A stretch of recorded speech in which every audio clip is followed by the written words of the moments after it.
Alright, so I recently made a video about the outlining process for Alexia Legends 2, so I thought I would also do one talking about the first draft. From the very beginning steps of creating the second book in my series, I set out to create a plan and a guesstimation timeline for how quickly I thought I could get this project done and how long each step would take me. So this is an ongoing experiment kind of of mine to see how long it really takes me to do each individual step of creating a book. So once I was done outlining this book, which was around the end of October 2019, I began drafting. That is actually not true. I drafted a couple chapters before then, but they got scrapped. Before I started even outlining this project, I made a timeline of how long I thought every single step from planning to publication was going to take me. So I'm excited to see how different each step is actually going to be from my guesstimations. This is also the first project of mine that I've been able to actually guess accurately about how long the drafting process will take me, so that's been really interesting to be able to do. So like I said, I gave myself 7 weeks for outlining, and that was from September 15th, 2019 to November 1st, 2019. And then after my 7 weeks of outlining, I gave myself 6 months to write the first draft. And that was from November 1st, 2019 to May 15th, 2020. So I got my estimation number from taking the absolute minimum I know I can write in a day, how many days off a week that I know I need, and my estimated word count for the book. I definitely had to make this estimation after I finished my outline of the book, because before that I didn't really know how long the book was going to be. I can break down my thought process on that a little bit here. So on my worst writing day, I know I can reliably manage about 500 words still. Based on my outline, taking into account that for me, most scenes that I write are around 1,000 words, I knew that this first draft was going to be around 80,000 words. So just with that, I have 160 days. That would have put me on an end date of April 9th, but I needed to account for sick days and just other non-writing days, so I added 1.5 days per week to the estimate. And that leaves us with 196 days, which is May 15th, 2020. So how did this actually go? Well, for starters, I didn't take any kind of break after the release of The Delinquent Crown. I seriously started working on book 2 the next day. Do I regret this because of burnout? Yes, I do. Am I probably going to do it again in the future? Yes, I am.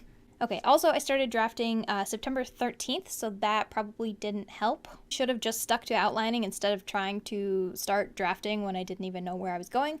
But you know, sometimes you just get excited and that leads to problems in your draft. And yeah, so my attention was split between outlining and drafting for like a week or two, and I decided that was a bad idea. So, poor choices were made. I hope I learned my lesson next time. I will not begin drafting when I haven't finished outlining yet. In my heart, I want to be a pantser, but I'm just not. I was really close with my word count guess. I thought my first draft would end up being around 80,000 words, and it actually ended up being 77,903 words, to be exact. And side note, since I am actually pretty far into the editing stage right now, it has definitely gone way over 80,000 words. So yeah, I definitely had dips in writing in November, but by the end of that month, I had 33,055 words. So yeah, I totally failed Nano, and things really just went downhill from there.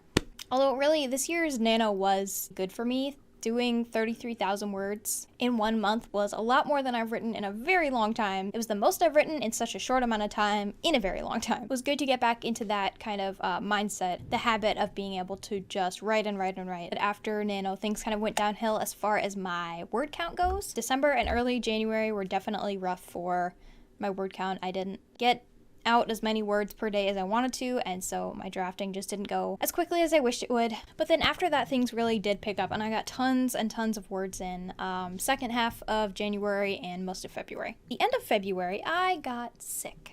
Not that sick. I know what you're thinking. I didn't have that. Then, I mean, you know, a week later I was feeling much better and I was back into working on my drafting, and then, you know, the world caught fire, so there was that. In early May, I managed to finish my first draft, still a week ahead of schedule. This really taught me a lot about my own working process, though, and how much I can actually get done versus how much I think I can get done. It's funny to me, some of my guesses have been pretty accurate for how long it'll take me, just not in the ways that I think. Like drafting. I thought I could do it faster than 6 months, but I ended up needing 6 months. So yeah, I did have a lot of problems while drafting this book. They were just external problems, not necessarily problems with the story or the book itself, which I'm really glad for, because I have definitely in the past been known to change outlines partway through the books, add and remove major characters. I'll just do all kinds of stuff that causes chaos for myself, but not this time. All the problems were because of stuff out there. I don't think I've ever had such a strong grasp on my story before I started drafting it than I have with this book. I think that is just kind of a combination of this being a sequel novel, so I already know my characters and my world in a much different way than I do when I'm starting out something new. I feel like I'm kind of finding my groove for drafting and plotting at this point. I was kind of nervous to write this book, though. I was worried that it would be difficult because it's a sequel, and I've never written like a true sequel. I've written continuations of other stories, but nothing that I had ever intended to publish. So this is very different for me. Also because I've never played with extending a character's arc, a character's development over multiple stories, so that is also something new. For me, book 2 needs to not only meet but also exceed the quality and build on the story of book 1. So my expectations for myself for this project have been higher than previous projects. But those are also the reasons that I really wanted to write this book. I've been so excited to write book 2 of Alexia Legends since I started book 1 of Alexia Legends. Like, it's just been something that I've been looking forward to for so long. And now that it's coming closer to an end, it's just, I don't know, it's very different from kind of all the feelings that you have when you start a series versus, you know, writing the first book in a series compared to the second book in a series. It's different. I do wish my drafting process for this book could have gone faster. I had, you know, higher hopes that I could finish it within less than 6 months.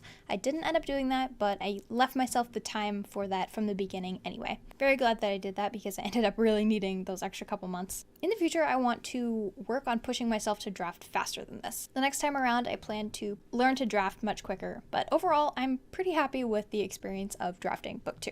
It had its bumps, that's for sure. Now I have to just keep my fingers crossed for the editing stages of this book. Wish me luck. If you'd like to dive into the realm of Alexia, you can start with Age of the Gods, which is a free short story available on my website, and I'll link it down below. Alright, that's all I've got for you today, so thank you so much for watching, and I'll see you later. Bye!